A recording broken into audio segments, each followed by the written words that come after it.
Welcome to the Daily D, and today we are making roast beef sandwiches that we cook in the oven. They're really tasty and really good. Now, for these sandwiches, you can use a roast, like I'm using. You could use beef stew meat, you know, the chunks of meat if you like. Or you can just get sliced roast beef from the deli, whatever you use. But I have this, so that's what I'm using. So if you have roast beef sandwich, you're going to skip this entire part and just go to the assembly, which I'll tell you when that is. So I am just putting in 2 packages of the Knorr onion soup mix. This roast is frozen. I decided to do this yesterday, but totally forgot to take out the roast. And I'm going to put some water in it.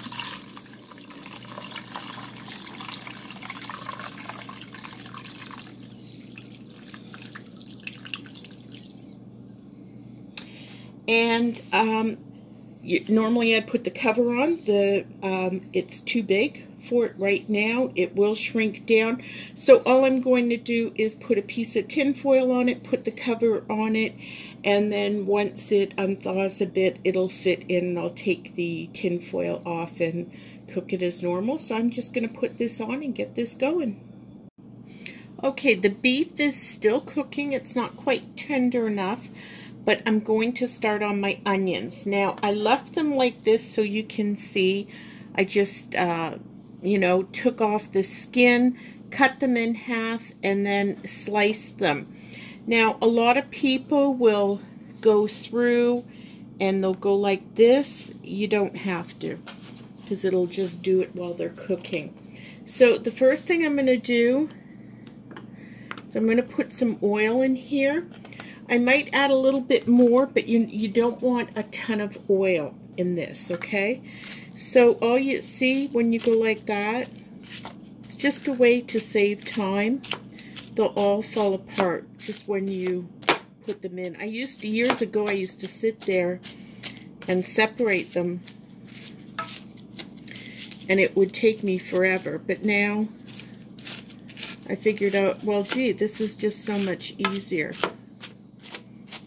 Okay, so you're just going to move the onions around, and I don't know whether you can tell on the camera, but you can kind of see how the onions are glistening a little bit. They have some oil on it. I'm just going to put a little bit more. Now this looks like a whole lot of onions, but in reality it's these, once they cook down, you'll be surprised how little they are. Okay, so these are all like this. And then, if you've never done this before, you're going to think this is really weird. You're going to put sugar on them. Now, some people would think that's god-awful, but it helps caramelize the onions. You can caramelize the onions without sugar. I just find they caramelize better with the sugar. And it also gives it this unique taste. No, they're not like too sweet. So I start off, this is 3 tablespoons, and I probably put half in. And you're just going to move that around and get the sugar.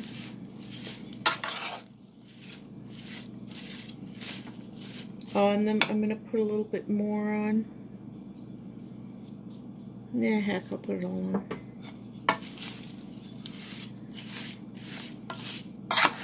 So if you've never tried them with the sugar on it, try them. We cook onions the same way when we're having fajitas. We don't, well, me. Yeah, I think all of us.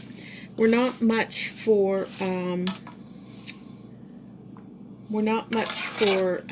cooked green peppers.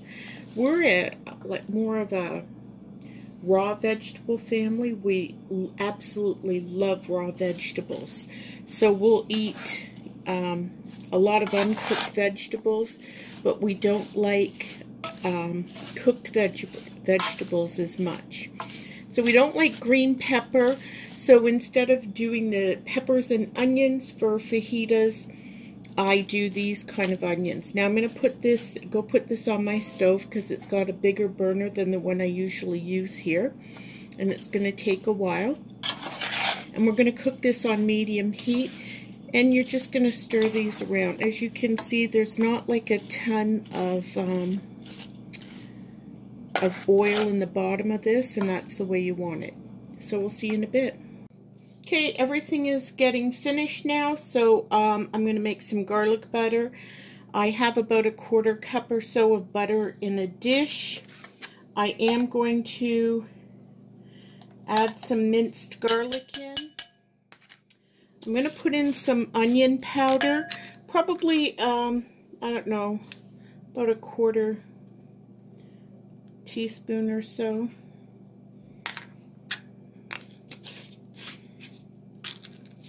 I'm going to put some garlic powder in,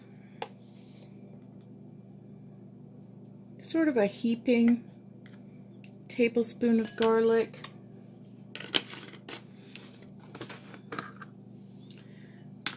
Or, yeah, about a, sorry, that was a teaspoon, so about that.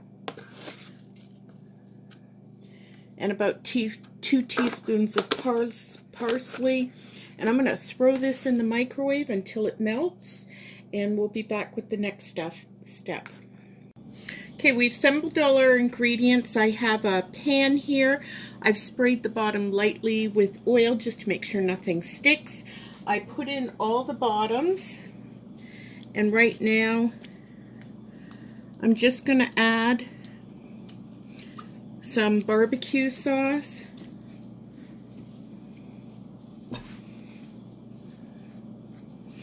To each one, just put on a bit.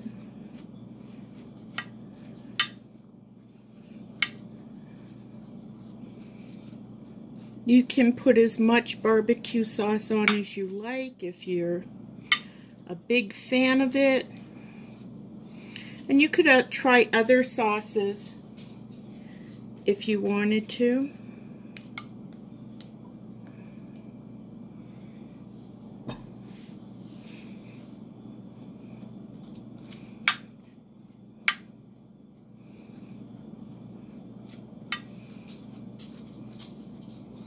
Okay, now that everything is sauced up, I took the roast and I shredded it. So I'm going to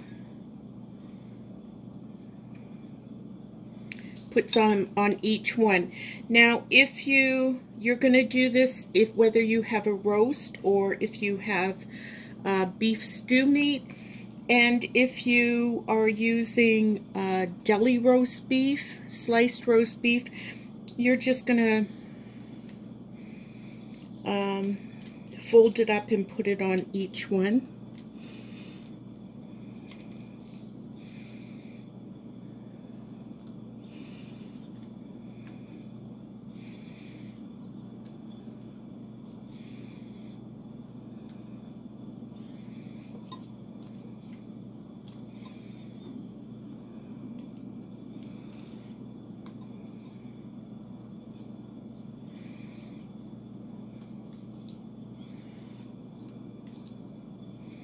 I'm just going to go back through and put a little more on some of them.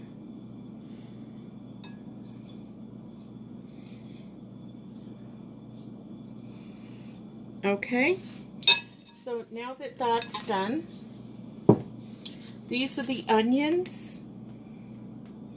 Once they cook, they're nice and brown, and you're going to put some of those on each one as well.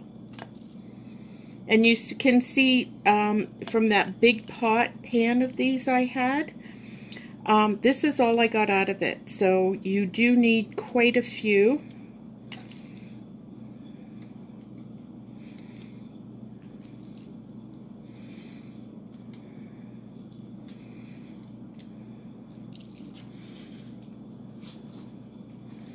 They tend to stick to the tongs, so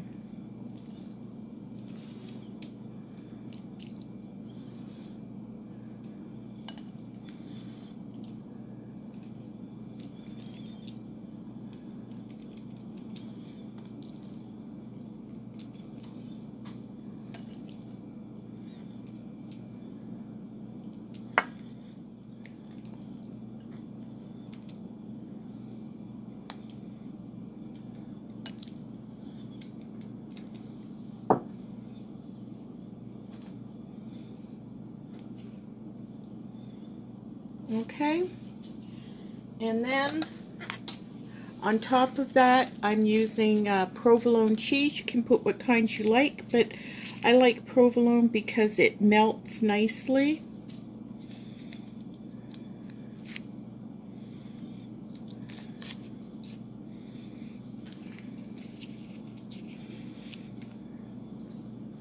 I'm just basically putting a slice on for each two right now. See how much I have left.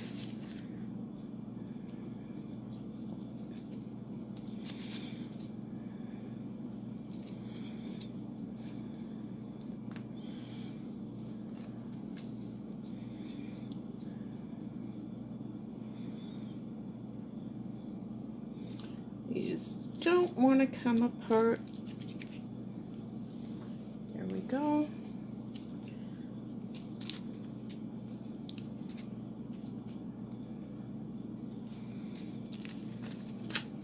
We have 2 slices left, so I'm just going to put a little bit on them just to use it up.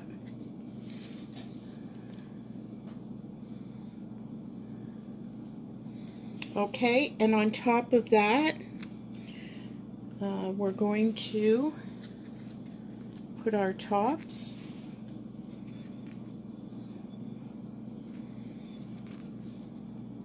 They went the other way. Oh, the other way. That's why they're not fitting on. Thank you, Jessie. Sometimes my brain...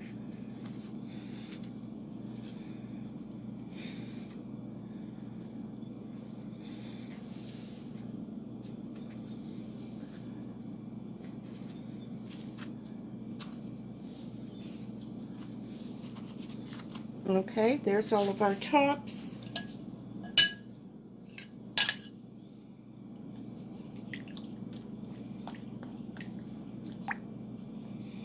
And we're going to take our garlic, butter,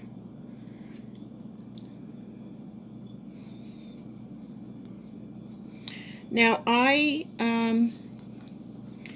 choose to cook the spices instead of melting the butter.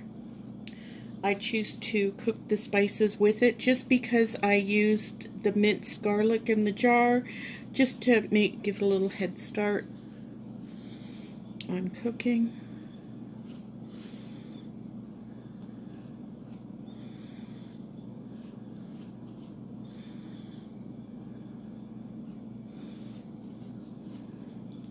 Now I'm going to go back over because I want to make sure I got every top really well.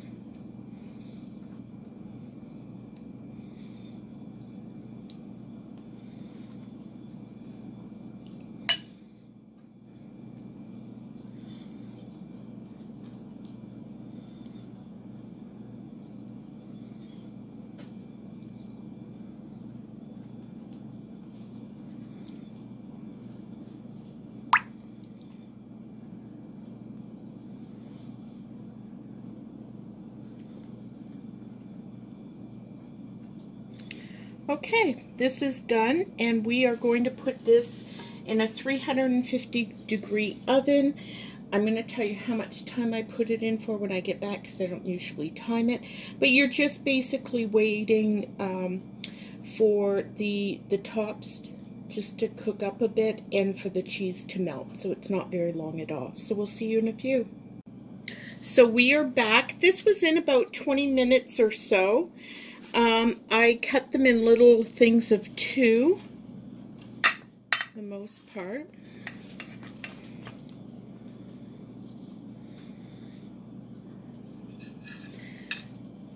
Put them on a plate. This is some of the broth from cooking it that you can put on the side for those that want it to dip it in, almost like a French dip.